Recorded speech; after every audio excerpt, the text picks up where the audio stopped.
Mesdames et messieurs, bonjour, ravi de vous retrouver pour une nouvelle édition de votre programme Midi au Caire en ce jeudi le 17 mars 2022. On commence sans plus tarder avec les nouvelles politiques. Le président Abdel Fattah el-Sisi s'est entretenu hier au téléphone avec le prince héritier saoudien Mohammed Ben Salman. El-Sisi s'est enquis lors de cet appel téléphonique de l'état de santé du roi saoudien Salman Ben Abdelaziz, lui souhaitant une bonne santé. Le prince héritier saoudien de son côté remercié le président el-Sisi pour ce geste qui reflète la profondeur des relations distinguées liant les deux pays et les deux peuples. Le président Abdel Fattah el-Sisi a donné ses directives visant à alléger les charges de subsistance des citoyens à l'occasion du mois de Ramadan.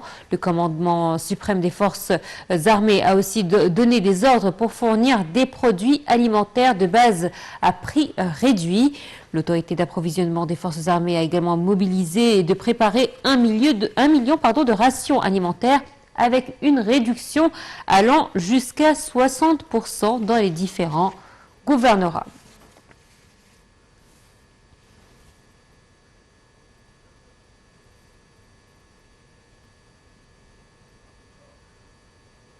Le chef du gouvernement, Dr Moustapha Madbouli, a présidé hier la réunion hebdomadaire du cabinet ministériel. Lors de cette réunion, le cabinet a chargé le ministère de l'Approvisionnement d'entreprendre les procédures nécessaires pour la mise en place d'un mécanisme pour fixer le prix du pain pour une durée de 3 mois, et ce pour faire face à l'augmentation du prix du pain non subventionné.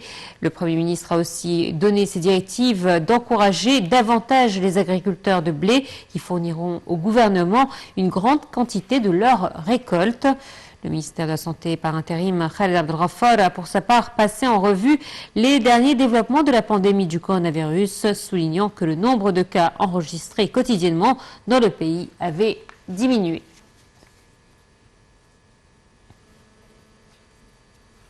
Le ministre des Affaires étrangères Samar Chokri, actuellement en visite à Singapour, deuxième station de sa tournée asiatique, s'est entretenu hier avec le vice-premier ministre de Singapour, également ministre pour la coordination de la sécurité nationale et chef du comité ministériel national sur le changement climatique, Teo Chee Han.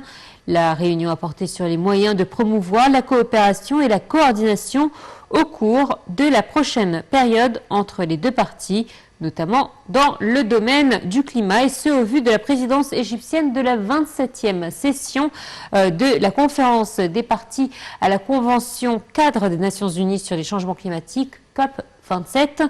Les deux parties ont de même examiné un certain nombre de questions d'intérêt commun.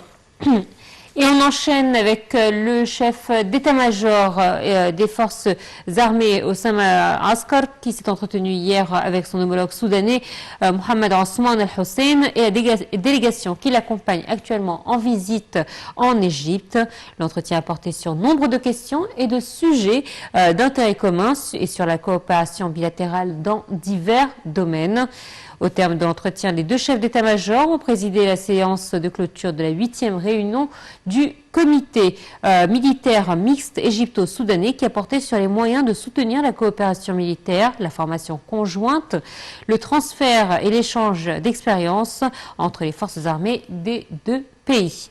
Le chef d'état-major des forces armées soudanaises a souligné la profondeur des relations historiques entre l'Égypte et son pays, saluant les efforts égyptiens intensifs pour soutenir les démarches de sécurité, de stabilité et de développement au Soudan.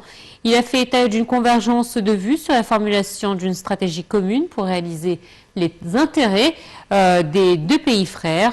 Pour sa part, le chef d'état-major de l'armée, Osama Askar, a souligné la conformité de vues égypto-soudanaises, espérant que la prochaine phase témoignerait davantage de coopération dans tous les domaines. On enchaîne avec l'Égypte qui croit en l'importance de la complémentarité économique pour la région arabe et en la nécessité de la coopération dans tous les domaines. C'est la ministre du Commerce et de l'Industrie, Nevin Gamer, qui a fait cette déclaration hier en prononçant l'allocution du Premier ministre à la première conférence du réseau de la concurrence arabe tenue hier au siège de la Ligue arabe au Caire. Les détails avec Perihan Farouk.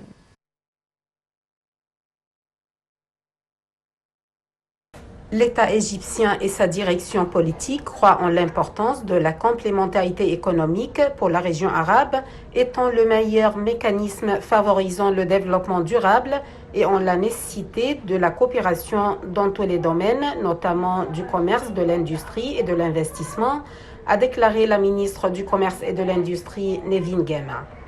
Prononçant l'allocution du Premier ministre à la première conférence du réseau de la concurrence arabe mercredi au siège de la Ligue arabe, Mme Gema a assuré que ce réseau était une plateforme officielle pour les organismes de protection de la compétitivité et de lutte contre les pratiques monopolisées.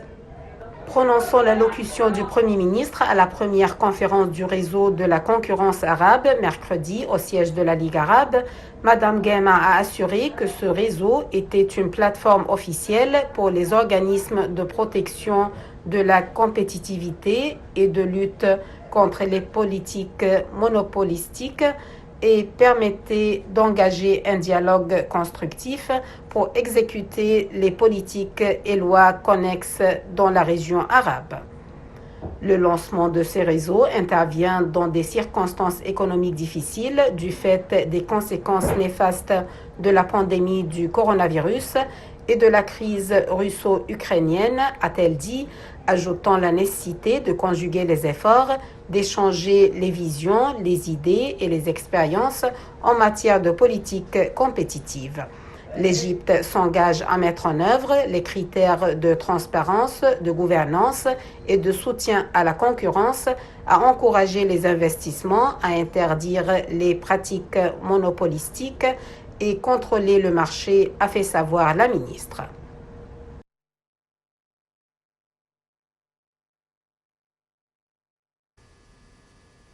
Et la présidente du Conseil national de la femme, le CNF, Maya Morsi, a déclaré que la volonté politique ferme du président Abdel Fattah el-Sisi est la clé du progrès réalisé dans le dossier de l'autonomisation des femmes égyptiennes. Dans son allocution prononcée à la 66e session de la Commission de la condition de la femme, tenue au siège des Nations Unies à New York. Dans un communiqué du CNF, Mme Morsi a passé en revue les efforts déployés par l'Égypte dans les dossiers de l'autonomisation des femmes égyptiennes et de la parité des sexes, indiquant que la stratégie nationale de l'autonomisation des femmes allait de pair avec la vision de l'Égypte 2030.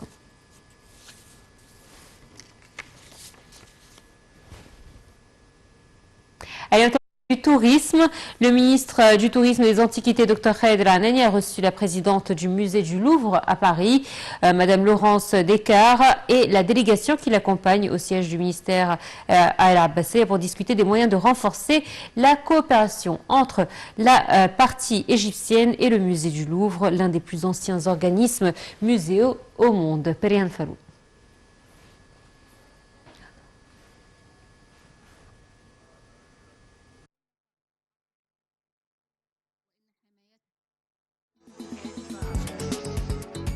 Le ministre du Tourisme et des Antiquités, Dr Khaled El Anani, a reçu la présidente du musée du Louvre à Paris, Madame Laurence Descartes, et la délégation qui l'accompagne au siège du ministère à El Abbassia pour discuter des moyens de renforcer la coopération entre la partie égyptienne et le musée du Louvre, l'un des plus anciens organismes muséaux au monde.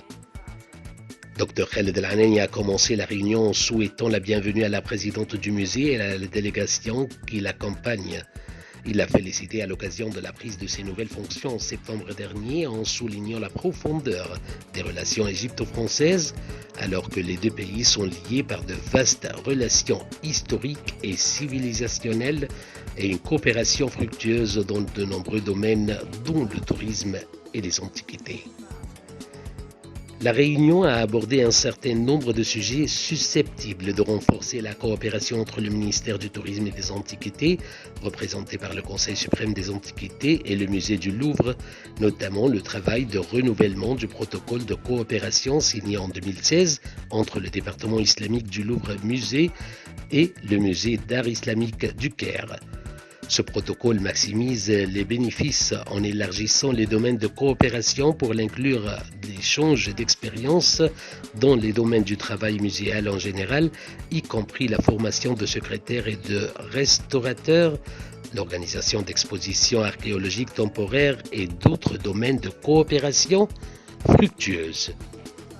Pour sa part, Madame Laurence Descartes a affirmé son bonheur lors de la réunion et ce qu'elle représentait dans l'établissement d'une formule renouvelée par le partenariat égyptien constructif dans les domaines des antiquités et de musées.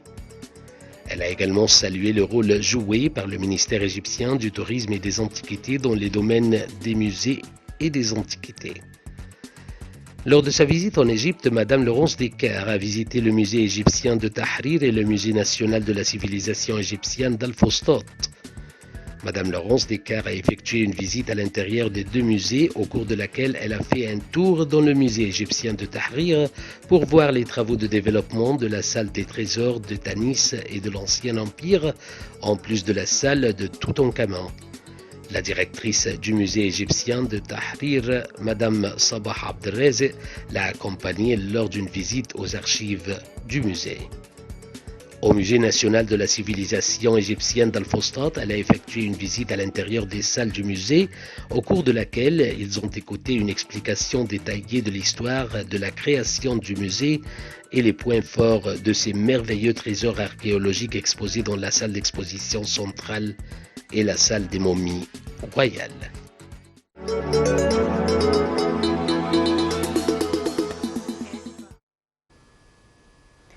Et nous a rejoint par téléphone notre invité Hazem Hassan, expert en tourisme. Bonjour.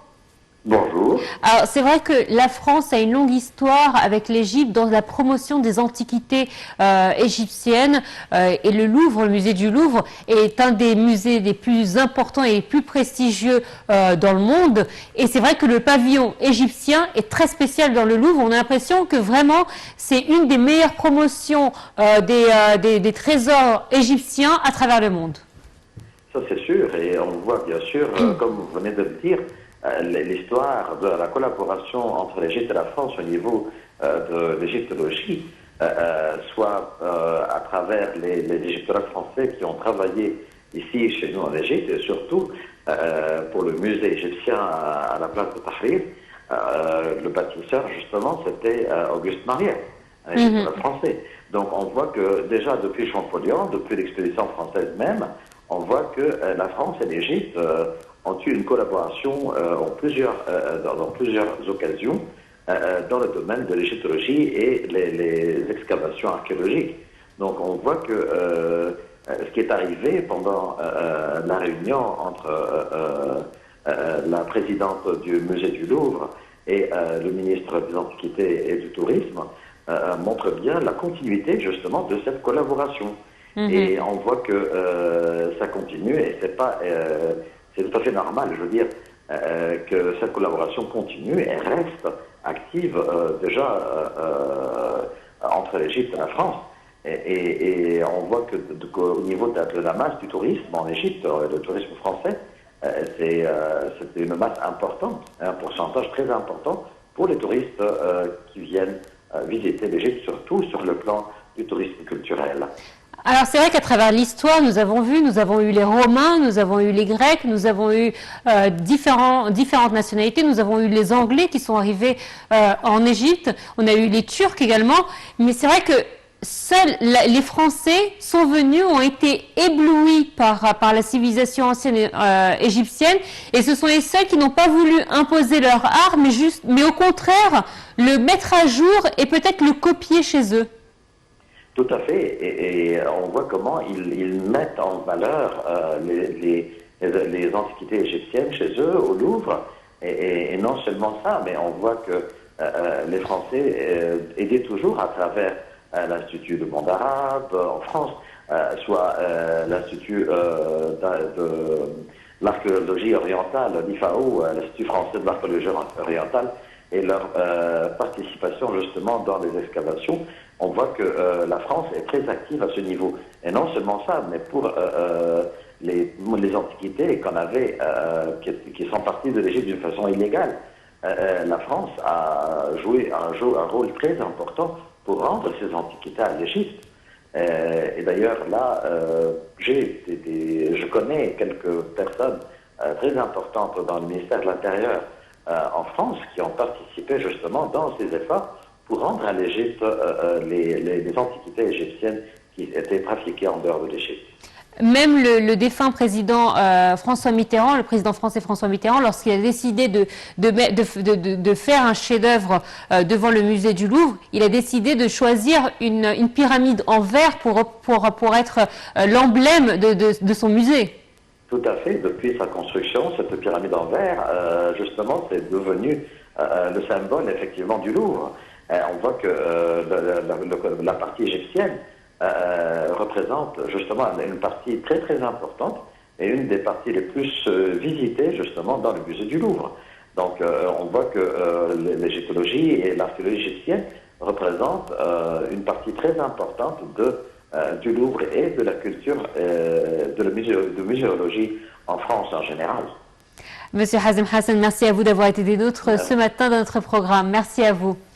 Voilà, très chers téléspectateurs, c'est ainsi que prend fin cette édition. Merci de votre fidélité et excellente suite de programme sur la TV internationale. Au revoir.